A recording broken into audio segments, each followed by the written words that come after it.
Hi everybody, मैं हूं सुनील। आप देख रहे हो लीगल लैब का चैनल। तो आज का हमारा टॉपिक है प्रियम्बल किसने लिखा। Who wrote preamble. तो जब भी हमें सवाल पूछा जाता है कि भारत का संविधान किसने लिखा, तब हमारा जवाब होता है डॉक्टर बाबा साहेब अम्बेडकर जी ने। लेकिन जब हमें दूसरा सवाल पूछा जाता है कि भारत का प्रियम्बल किसने लिखा, तब हमारा जवाब होता है पंडित जवाहरलाल नेहरू जी ने लिखा। तो इसमें कितनी सच्चाई है, ये जानने के लिए आपको ये वीडियो पूरा देखना होगा। आज हम बात करेंगे प्रियम्बल के बारे में। प्रियम्बल कैसे बना और प्रियम्बल किसने बनाया। बहुत से लोग कहते हैं कि प्रियम्बल जो बना है वो नेहरू जी ने बनाया है, लेकिन आज मैं इस वीडियो द्वारा साबित करूँगा कि ये प्रियम्बल जो है वो डॉक्टर बाबा साहेब अम्बेडकर जी ने बनाया है, और ये प्रियम्बल डॉक्टर बाबा साहेब अम्बेडकर का है। जब भी हम प्रियम्बल की बात करते हैं, तभी हर वक्त हमेशा हमें ऐसा कहा जाता है जैसे कि यूपीएससी का कोई एग्ज़ाम हो या लॉ रिलेटेड कोई एग्ज़ाम हो, तो उसमें हमें ये क्वेश्चन आता है कि वो रोट प्रियम्बल। तो हमें ऑप्शन दिया जाता है नेहरू जी का, और उसमें जो आंसर होता है वो नेहरू जी ही लिखना पड़ता है, क्योंकि जो हमें सिखाया जा रहा है, जिस तरह से हमें बताया जा रहा है, उसमें ऐसा है कि नेहरू जी पे ही हमें जैसे नेहरू जी ही जो है वो करेक्ट आंसर है, लेकिन ऐसा नहीं है। प्रियम्बल जो है वो डॉक्टर बाबा साहब अम्बेडकर जी ने बनाया है। 9 दिसंबर 1946 को संविधान सभा का गठन हुआ। अब जब संविधान सभा का गठन हुआ, तो उसे चलाने के लिए एक अध्यक्ष की भी जरूरत होती जो उस संविधान सभा को नियंत्रित कर सके। तो सीनियरिटी के हिसाब से सच्चिदानंद सिन्हा को अध्यक्ष बनाया गया, वो भी टेम्पररी अध्यक्ष बनाया गया। 11 दिसंबर 1946 को सच्चिदानंद जी को अध्यक्ष पद से हटाकर उनकी जगह परमानेंट अध्यक्ष राजेंद्र प्रसाद जी को बनाया गया। 13 दिसंबर 1946 को पंडित जवाहरलाल नेहरू द्वारा कॉन्स्टिट्यूशन असेंबली में एम्स एंड ऑब्जेक्टिव रिजोल्यूशन लाया गया। तो वही रिजोल्यूशन था जिसके जिसमें लिखा था कि भारत का संविधान कैसे बनेगा, वो कैसे होगा, उसे कैसे लिखा जाएगा, ये सारी बातें उसमें की गई थी। इस रेजोल्यूशंस के ऊपर 17 दिसंबर 1946 को डॉक्टर बाबा साहेब अम्बेडकर क्या कहते हैं, यह आपको जानना जरूरी है, क्योंकि यही वो रेजोल्यूशन है जिसके जरिए उसके आधार पर कहा जाता है कि भारत का प्रियम्बल नेहरू जी ने लिखा है। बल्कि ये गलत बात है। भारत का प्रियम्बल जो है वो डॉक्टर बाबा साहेब अम्बेडकर जी ने लिखा है। वो प्रस्तावना पंडित जवाहरलाल नेहरू जी ने 13 दिसंबर 1946 को कॉन्स्टिट्यूशन असेंबली में प्रेजेंट किया था। उस पर बाबा साहेब अम्बेडकर कहते हैं कि आपने अधिकारों की तो बात की है, लेकिन इसके उपायों की बात नहीं की है। अधिकार मतलब हमारे राइट्स जो है उसकी बात की है, लेकिन उसके उपाय की बात तो आपने की ही नहीं है। ऐसा डॉक्टर बाबा साहेब अम्बेडकर कहते हैं। फिर बाबा साहेब अम्बेडकर कहते हैं, I am disappointed with this resolutions. Baba Saheb वहां पर अपनी निराशा व्यक्त करते हैं।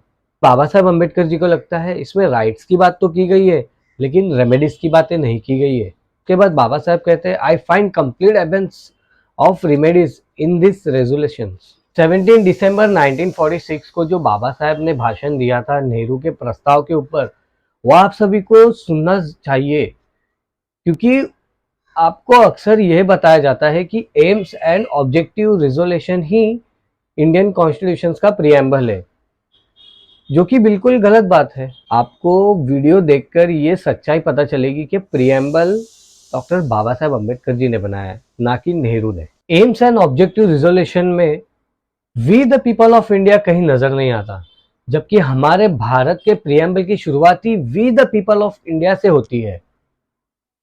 ऑब्जेक्टिव रिजोल्यूशन क्या कहता है? वो कहता है कि इंडिपेंडेंट सोवरेन रिपब्लिक, जबकि हमारा प्रियम्बल कहता है सोवरेन डेमोक्रेटिक रिपब्लिक। ये बात आपको समझनी होगी। जो लोग ये दावा करते हैं कि प्रियम्बल पंडित जवाहरलाल नेहरू जी ने लिखा है, अगर आप उनसे सबूत मांगोगे तो वो आपके सामने एम्स एंड ऑब्जेक्टिव रेजोल्यूशन लाकर रख देंगे। जैसे कि मैंने आपको बताया, उसमें we the people of India कहीं भी नजर नहीं आता। दोस्तों, preamble of Indian constitution Baba Sahab ने कैसे लिखा, इसका क्या सबूत है, तो ये सबूत मैं आपको इस वीडियो के जरिए दे रहा हूं।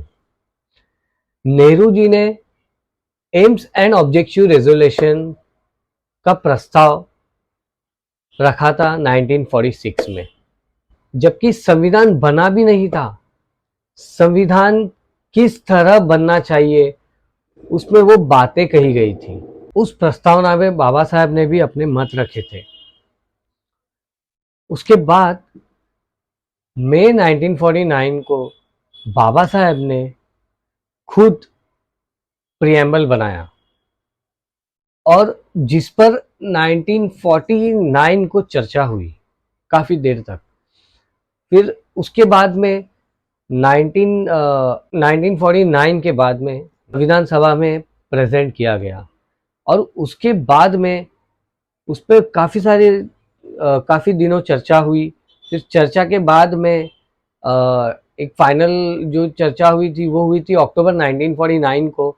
उसके बाद में 26 नवंबर 1949 को हमारा प्रियम्बल कॉन्स्टिट्यूशन के साथ में अडॉप्ट हुआ। ये था हमारा आज का वीडियो। आपको और भी कॉन्स्टिट्यूशन से रिलेटेड वीडियोस जो मैं बनाता हूँ वो आप देख सकते हो मेरे लीगल लैब के चैनल पे, जो यूट्यूब पे है और इंस्टाग्राम पे है, और उसके बाद में फेसबुक पे भी है। तो आप मुझे फॉलो भी कर सकते हो फेसबुक पे, इंस्टाग्राम पे। सब्सक्राइब कीजिए मुझे यूट्यूब चैनल पर। और ये हमारा प्रियम्बल है, जिसे हम उद्देशिका कहते हैं हिंदी में। और अब हम ये प्रियम्बल पढ़ेंगे। आज मैं पढ़ूंगा, आप जहाँ कहीं भी हो, आप अगर अपने घर पे हो, कहीं भी हो, अगर आप फ्री हो तो आप एक बार इसे पढ़िए।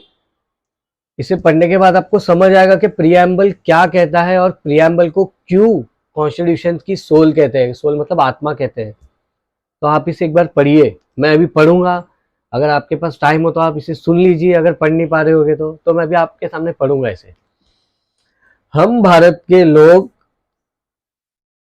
भारत को एक संपूर्ण प्रबुद्ध संपन्न समाजवादी धर्मनिरपेक्ष लोकतंत्रात्मक गणराज्य बनाने के लिए तथा उसके समस्त नागरिकों को सामाजिक, आर्थिक और राजनीतिक न्याय, विचार, अभिव्यक्ति, विश्वास, आस्था और उपासना की स्वतंत्रता, प्रतिष्ठा और अवसर की समता प्राप्त कराने के लिए तथा उन सब में व्यक्ति के गरिमा और राष्ट्र की एकता और अखंडता सुनिश्चित करने वाली बंधुता बढ़ाने के लिए दृढ़ संकल्प होकर अपनी इस संविधान सभा में तारीख 26 नवंबर 1949 को एक द्वारा इस संविधान को अंगीकृत, अधिनियमित और आत्मप्रेरित करते हैं।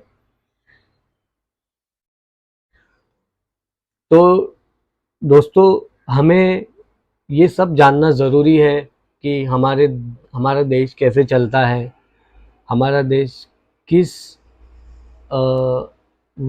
कैसे चलता है, और उसके लॉस क्या है, उसके रूल्स क्या है, और प्रियम्बल क्या है, और उसके बाद में हमारा कॉन्स्टिट्यूशन क्या कहता है, हमारे राइट्स के बारे में क्या कहता है, और हमें क्या क्या उससे फ़ायदे मिलते हैं हमारे कॉन्स्टिट्यूशन से, किस तरह हमारा कॉन्स्टिट्यूशन इस भारत देश को चला रहा है। और हर व्यक्ति को, फिर वो कोई भी जाति का क्यों ना हो, उसके लिए मतलब कॉन्स्टिट्यूशन ने सभी को इक्वली रखा है।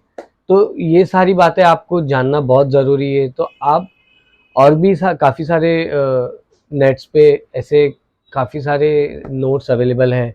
कॉन्स्टिट्यूशंस की तो बुक्स अभी सब जगह मिलती है, हर लैंग्वेज में मिलती है। तो आप वो लीजिए, आप कॉन्स्टिट्यूशन को पढ़िए, अपने राइट्स जानिए, फंडामेंटल राइट्स जानिए, उसकी ड्यूटीज़ जानिए, आपको क्या क्या अधिकार है, किस चीज़ का अधिकार है। हम मतलब इक्वालिटी कैसे बताई गई है कॉन्स्टिट्यूशन में, ये सारी जानकारी आपको कॉन्स्टिट्यूशन के बुक्स के द्वारा मिलेगी। और ऐसे ही और कॉन्स्टिट्यूशंस के बारे में और भी जानकारी अगर आपको चाहिए तो मेरा वीडियो आप देखते रहिए। और भी कॉन्स्टिट्यूशंस के बारे में हम आगे बातें करेंगे। आप मुझे इंस्टाग्राम पे फॉलो कर सकते हो, फेसबुक पे फॉलो कर सकते हो, और यूट्यूब पे जो हमारा लीगल लैब का चैनल है उसे सब्सक्राइब कर सकते हो। Thank you.